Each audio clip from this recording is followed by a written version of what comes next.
네, 그리고 이어서 초등학교하고는 조금 달라지는 중학교 생활에 대해서 더 살펴보도록 하겠는데요. 중학교 때는 고등학교 입시하고 관련이 있기 때문에 고등학교 입시에 관련된 상황, 그리고 생활기록부 기재 상황 등에 대해서 안내해 드리도록 하겠습니다. 먼저 생활기록부에 어떤 사항들이 기재가 되는지 먼저 살펴볼 텐데요. 네, 여러분들 수업 시간에 하는, 교과 수업 시간에 하는 내용들이 생활기록부에 글로 표현이 됩니다. 그래서 성적뿐만 아니라 이 학생이 교과 수업 시간에 어떤 태도로 임했는지까지 기록이 되기 때문에 항상 적극적인 태도로 참여하시면 좋을 것 같고요. 그리고 여러분들이 하는 학교 생활, 학교에서는 수업만 하는 게 아니죠. 여러 가지 창체 시간도 있고요. 자치 활동도 있고, 체육대회, 축제 등 많은 활동들이 있는데 이 어떤 활동들을 했는지도 기록이 되지만 이 활동들에 어떻게 참여했는지까지 글로 다 기록이 되기 때문에 적극적으로 학교 생활을 하시면 좋습니다. 그리고 이 부분 좀 놓치는 친구들이 있어서 제가 여기다 넣어놨는데요. 독서 기록 상황이라는 부분이 있어요. 생활기록부에. 이곳에는 여러분들이 1학년 때 어떤 책들을 읽었는지, 그리고 2학년 때 어떤 책들을 읽었는지, 3학년 때 어떤 책들을 읽었는지를 나타내주는 탭인데, 이 부분은 여러분들이 고등학교에 갈 때 면접관들이 많이 보는 부분이에요. 그래서 만약에 이 부분이 공란으로 되어 있으면 면접관들이 이 학생은 책을 잘 안 읽는 학생인가 이렇게 생각을 할 수도 있기 때문에 이 부분 좀 채워주는 게 중요한데요.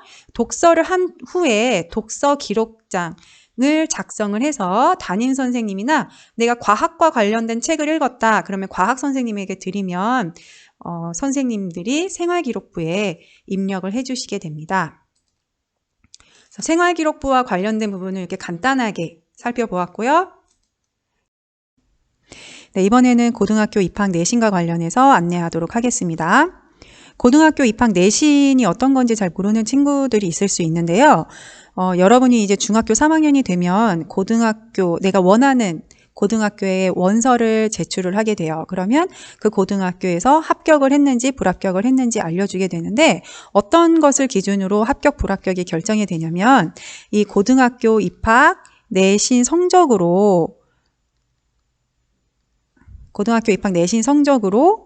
여러분들의 고등학교의 합격 불합격이 결정이 돼요. 그래서 이 고등학교 내신 성적은 200점 만점이고요. 그래서 이게 중학교 3학년 때 내신 성적이 나오긴 하지만 왜 갓 입학한 여러분들한테 이 고등학교 입학 내신 성적에 대해서 안내를 하냐면 중학교 1학년 때부터의 여러분들이 학교 생활이 이 점수에 들어가기 때문에 안내를 하고 있어요. 네, 그러면 이 200점 만점 중에 어떤 항목들이 고등학교 입학 내신에 들어가는지 살펴볼게요. 먼저 가장 많은 부분을 차지하는 게 바로 교과 성적이에요. 200점 만점 중에 무려 150점, 굉장히 큰 점수가 여러분들 고등학교 입학 내신 성적에 들어가게 돼요. 중학교 1학년 때에는 자유학년제이기 때문에 여러분들의 그 성적이 물론 시험은 보긴 하지만 그 성적이 점수로 환산돼서 들어가지는 않아요. 앞서 얘기했듯이 서술형으로 생활기록부에 기재가 돼요. 2학년, 3학년 때 교과 성적이 150점으로 환산이 되어서 여러분들 고등학교 입학할 때 내신 점수에 들어가게 됩니다. 네, 그 다음으로 출결 상황인데요. 이 출결 상황은 1학년 때부터의 출결 상황이 다 들어가요. 그래서 200점 만점에 20점 만점으로 들어가게 되고요. 여러분들 혹시 이거 20점 별로 큰 점수가 아닌 것 같다 이렇게 생각할 수 있어요. 200점 중에 20점이기 때문에. 그런데 여러분이 이제 중학교 3학년이 돼보면 알겠지만 0.001점 소수점 셋째 자리까지 내신 성적이 나와요. 그래서 0.1점 차이로 합격, 불합격이 갈리기도 해요. 실제로. 그래서 이 출결 상황 20점이라는 숫자는 굉장히 큰 점수고요. 그래서 여러분들 중학교 1학년 때부터 출결에 신경을 써야 돼요. 1, 2, 3학년 모두 그렇지만 물론 등교하는 주간에 학교에 나와서 수업을 받는 주간에 당연히 지각하면 안 되겠고요. 그리고 선생님이 좀 얘기하고 싶은 거는 원격 수업 기간 여러분이 집에서 수업을 들을 때 줌으로 수업을 듣기도 하는데 줌으로 수업을 들을 때 그 시간에 늦게 들어오거나 아니면 중간에 나가거나 그러면 다 미인정 결과로 처리가 돼요. 이러면 여러분들 출석부에 그리고 생기부에 다 체크가 되고요. 그래서 이 내신 성적에서도 20점 중에 감점을 받게 돼요. 그래서 줌에 들어올 때 늦지 않게 들어오고 그 시간을 맞추기 위해서 휴대폰으로 알람을 다 설정해 놓으면 도움이 될 거예요. 그리고 줌으로 수업하지 않는 경우에 컨텐츠 수업을 하는 경우에는 이 컨텐츠를 100% 들어야 이수를 해야지 출석으로 인정이 돼요. 마찬가지로 100% 컨텐츠를 100% 내가 이수하지 않았다. 그러면 마찬가지로 또 미인정 결과로 처리가 되어서 생기부에도 기재가 되고 여러분들 내신 성적도 감점이 돼요. 그래서 특히 원격 수업일 때 집에서 여러분들 집에서 더 신경 써서 늦지 않게 들어오도록 주의해 주세요. 네, 다음은 봉사활동 상황도 여러분들 내신 성적에 들어가게 되는데요. 코로나 상황 때문에 시간이 많이 줄었어요. 15시간. 15시간 하면 만점이 되고요. 이것도 20점 만점이에요. 그래서 14시간, 만약에 내가 봉사 시간을 14시간 했다, 그러면 바로 1점이 감점이 되어서 19점이에요. 그래서 15시간 3개 학년 동안에 3년 동안 15시간 꼭 다 채우기를 바래요. 앞서 얘기했듯이 0.1점도 굉장히 중요하기 때문에 1점이라는 이 점수 굉장히 큽니다. 자, 그리고 마지막으로 수상 및 학교 상황 점수가 들어가는데요. 이것도 마찬가지로 1학년부터 들어가요. 네. 그래서 여러분들 출결, 그리고 봉사, 그리고 수상 및 학교 생활 상황은 1학년부터 들어가기 때문에 지금부터 여러분 학교 생활 하는데 성실하게 참여하시고요. 이 수상 및 학교 생활 같은 경우는 10점 만점이에요. 그런데 이건 기본 점수가 있어서 8점이 기본 점수로 들어가요. 그럼 몇 점만 채우면 만점이 될 수 있을까요? 네, 나는 2점만 채우면 이 부분은 만점을 받을 수 있는데 어떻게 하면 2점을 받을 수 있느냐? 상장 하나가 0.5점이에요. 그래서 2점을 채우려면 상장을 몇 개 받으면 될까요? 상장을 4개 받으면 2점을 다 채워서 만점을 받을 수 있어요. 상장 하나가 0.5점이니까. 그런데 여기서 변경이 된 게 있어요. 뭐가 변경이 됐냐면 한 학기에 1개의 상장만 인정이 돼요. 그러니까 내가 1학년 1학기 때 상장 2개를 받았어요. 그래도 1개만 인정이 되는 거예요. 네, 무슨 말인지 다 이해했을 거라고 생각을 해요. 그래서 한 학기당 1개씩 4개를 받으면 여러분들 2점 추가 점수 받아서 10점 만점이 될 수 있고요. 이 학교 생활 점수 같은 경우에는 개월 수당 0.1점이에요. 이거는 무슨 말이냐면 학급에서 반장이나 부반장을 한 경우에 개월당 0.1점이 되는 거예요. 그래서 만약에 내가 1학기 때 반장을 했다. 그러면 3월부터 8월까지, 8월이나 7월까지가 될 수 있겠죠. 그러면 3, 4, 5, 6, 7, 8 그러면 6개월이네요. 6개월이니까 몇 점이 플러스가 될까요? 그렇죠. 개월 수당 0.1점이니까 0.6점 플러스가 될 수 있어요. 네, 이렇게 고등학교 입학 내신 관리에 대해서 안내를 했는데요. 여러분들 중학교 1학년 때부터 학교 생활 성실하게 하고 적극적으로 참여해서 여러분이 꼭 원하는 고등학교에 입학하기를 바라겠습니다. 네, 다음은 우리 학교 생활에 대해서 안내를 할 건데요. 초등학생 때부터 많이 들어왔겠지만 학교 폭력은 있어서는 안 되겠죠.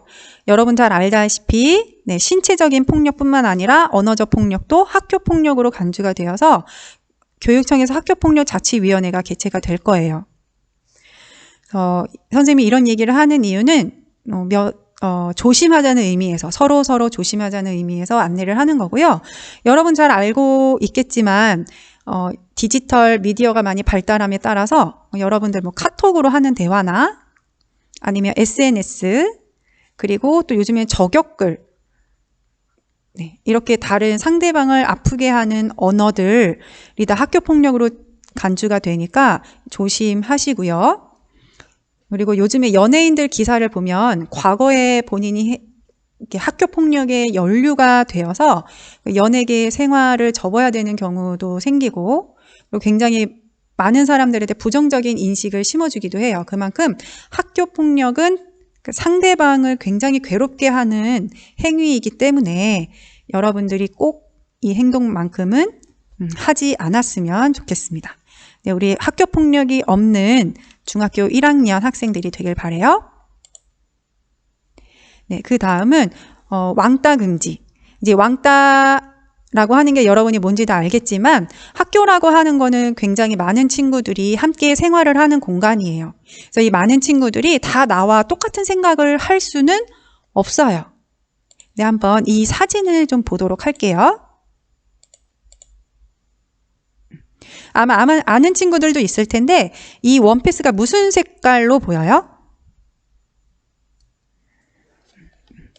물론 위에 이제 글씨가 좀 있어서 보기 힘들 수도 있지만 아마 잘 보일 거예요. 어떤 친구는 파란색 그리고 검정색으로 보인다는 친구도 있을 거고 어떤 친구는 흰색 그리고 금색으로 보이는 친구들도 있을 거예요. 선생님은 이 파란색, 검정색으로 보이지 절대 흰색, 금색으로는 안 보이거든요. 근데 또 흰색, 금색으로 보이는 친구는 파란색, 검정색으로 절대 안 보일 거예요. 이거는 이렇게 보이는 이유는 서로 다르게 보이는 이유는 경험이 다 다르기 때문에 그래요.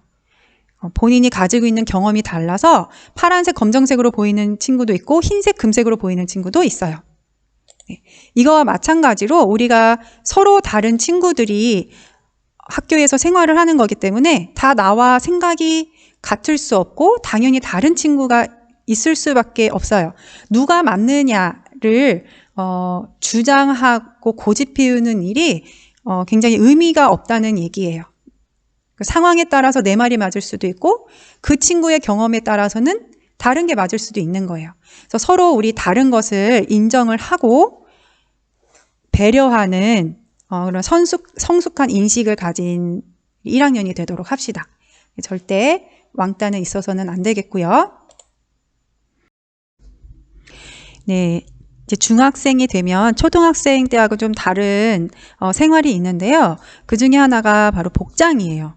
여러분들 초등학생 때는 교복이 없었지만 중학생 때는 교복이 있죠. 그리고 체육복도 있고요. 그래서 학교에서 지정한 교복과 체육복을 입고 등교를 해야 돼요. 사복을 입으면 안 되고요. 그리고 두발도 단정하게 파마나 염색보다는 자연 색깔로 그리고 태도 학생과 학생 사이에 그리고 학생과 교사 사이에도 그 예의가 있죠. 그 태도를 바르게 예의 바르게 생활을 해야 되고요. 만약에 이런 복장이나 두발이나 태도, 학생으로서의 품위 유지가 안 되고 있다 하는 친구들은 마찬가지로 이 학교생활위원회가 개최가 될 수가 있어요. 그래서 항상 학생으로서의 품위를 유지해 주길 바라고요. 앞서도 얘기했지만 학생과 학생 그리고 교사와 학생 사이에 예의가 있는 태도를 유지를 해서 이렇게 학교생활위원회나 학교폭력자치위원회가 열리지 않도록 우리 조심을 합시다. 우리 1년 동안 이렇게 지금 다른 학교에서 온 친구들도 있을 텐데요. 서로 이해하는 마음을 가지고 1년 동안 힘들거나 불편하게 생활하는 친구들이 없도록 서로 노력을 해야겠죠. 네, 신입생 여러분들 입학을 진심으로 축하하고요. 서로 배려하여서 행복하고 즐거운 학생 생활을 하시길 바랍니다. 네, 이상으로 마치겠습니다.